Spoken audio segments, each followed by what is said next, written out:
بسم اللہ الرحمن الرحیم۔ محترم ناظرین، السلام علیکم۔ ایک مرتبہ حضرت عیسیٰ بن مریم علیہ السلام کسی پہاڑ کی چوٹی سے گزر رہے تھے۔ اس وقت ابلیس ان کے پاس آیا اور اس نے ان سے کہا، روح اللہ، یہ بتاؤ کیا تمہارا خدا اس بات پر قادر ہے کہ اگر تم اس چوٹی سے نیچے گرو تو وہ تمہیں بچا سکتا ہے؟ حضرت عیسیٰ علیہ السلام نے کہا، جی ہاں، میرے رب کو یہ قدرت حاصل ہے۔ ابلیس نے کہا، یہ بات حق ہے اور آپ اپنے اس دعویٰ میں سچے ہیں تو آپ اپنے آپ کو اس پہاڑ کی چوٹی سے گرا دیں، میں دیکھتا ہوں کہ آپ کا رب آپ کو مرنے سے کیسے بچاتا ہے۔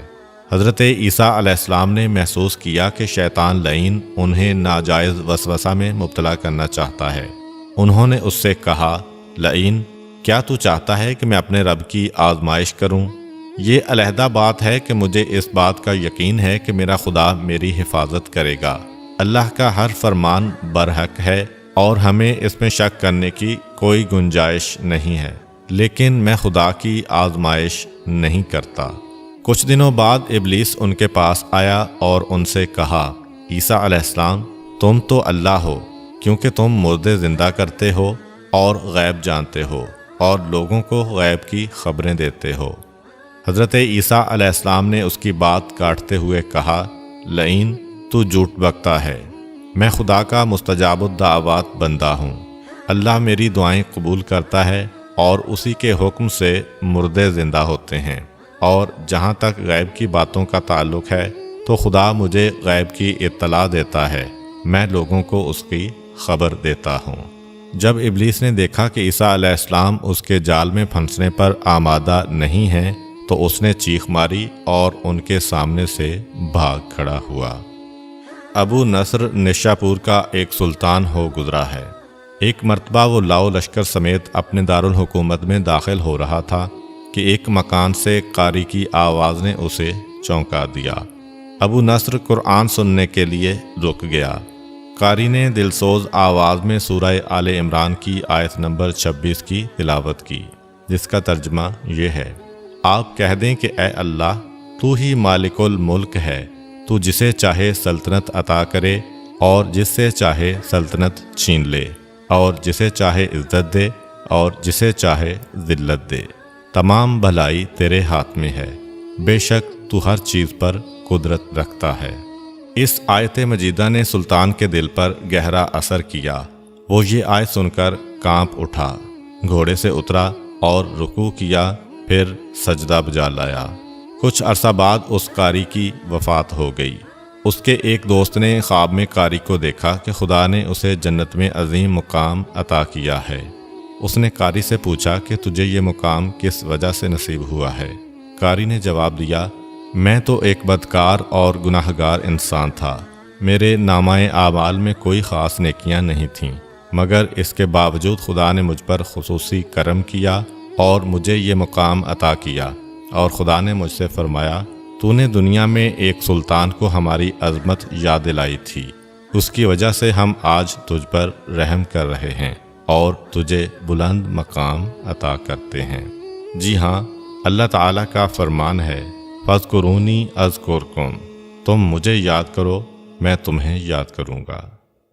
پرانے زمانہ میں انطاکیہ ایک بہت بڑا شہر تھا۔ یہ شہر ایشیائے کوچک میں واقع تھا۔ اس شہر کی لمبائی 12 میل تھی اور اس میں انسانوں کی ایک بھاری تعداد قیام پذیر تھی۔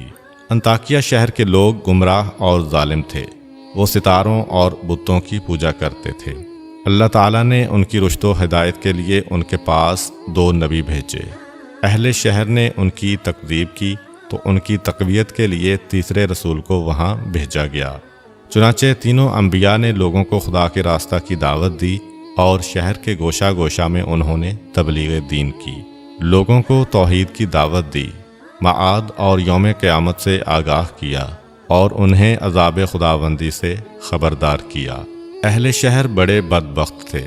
3 انبیاء کی مشترکہ تبلیغی کوششوں کا ان پر کوئی خاص اثر نہ ہوا اور پورے شہر میں صرف 40 افراد نے ہی دعوت حق کو قبول کیا۔ شہر کے دوسرے لوگوں نے تینوں انبیاء اور ان کے پیروکاروں کو پکڑ کر انہیں سخت اذیتیں دیں اور ظلم کی انتہا یہ کی گئی کہ ان مظلوموں کی گردن میں سوراخ کر کے اس میں رسیاں ڈالی گئیں اور شہر کے ظالم لوگ رقص بسمل سے لطف اندوز ہوئے۔ اس شہر میں ایک مرد مومن رہتا تھا جس کا نام حبیب النجار تھا۔ وہ ان انبیاء پر ایمان لایا تھا، لیکن وہ اپنے ایمان کو مخفی رکھتا تھا۔ وہ شہر میں بڑھئی کا کام کرتا تھا۔ اسے جو مزدوری ملتی تھی وہ اس کو 2 حصوں میں تقسیم کرتا تھا۔ ایک حصہ اپنے اہل خانہ کو کھلاتا تھا اور دوسرا حصہ غرباء و مساکین میں تقسیم کرتا تھا۔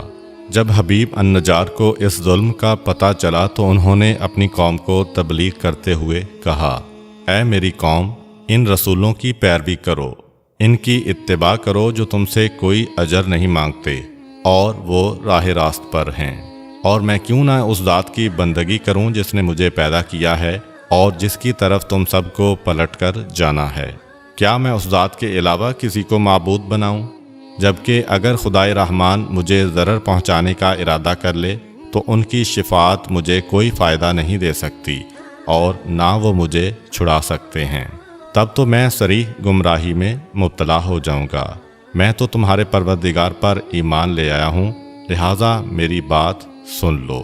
کیا میں اسے چھوڑ کر دوسرے معبود بنا لوں؟ حالانکہ اگر خدائے رحمان مجھے کوئی نقصان پہنچانا چاہے تو نہ ان کی شفاعت میرے کسی کام آ سکتی ہے اور نہ وہ مجھے چھڑا ہی سکتے ہیں۔ اگر میں ایسا کروں تو میں واضح گمراہی میں مبتلا ہو جاؤں گا۔ میں تمہارے رب پر ایمان لے آیا، تم بھی میری بات مان لو۔ لیکن ظالم لوگوں نے ان کی بات پر کان نہ دھرے اور ان کی نصیحت سن کر خواب غفلت سے بیدار نہ ہوئے، بلکہ ظالم درندے یکدم اس پر ٹوٹ پڑے اور بیچارے کو اتنا مارا کہ اس کی آنتیں باہر نکل آئیں۔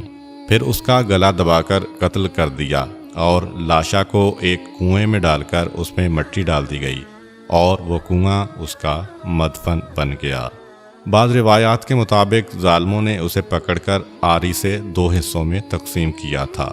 ایک اور روایت میں مذکور ہے کہ لوگوں نے اس کی گردن میں سوراخ کیا اور اس میں رسی ڈالی اور پھر اسے صلیب پر چڑھا دیا، جہاں اس کی موت واقع ہوئی۔ حبیب النجار کو موت سے قبل انبیاء دکھائی دیے تو اس نے یہ آخری الفاظ کہے، میں تمہارے رب پر ایمان لایا ہوں، میرے گواہ رہنا۔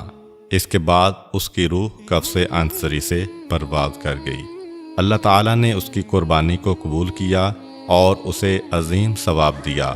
اس کی روح جیسے ہی جسم سے جدا ہوئی تو اسے جنت بھیج دیا گیا، جیسا کہ قرآن مجید بیان کرتا ہے۔ حبیب النجار کو نیک انجام مبارک ہو۔ امید کرتا ہوں کہ آپ کو آج کی ویڈیو اچھی لگی ہوگی۔ اگر آپ کو ہماری ویڈیو اچھی لگی ہے تو ویڈیو کو لائک کریں اور مزید اس طرح کی ویڈیوز دیکھنے کے لیے ہمارا چینل سبسکرائب کر لیں۔ ملتے ہیں نیکسٹ ویڈیو میں، اجازت دیجیے، اللہ حافظ۔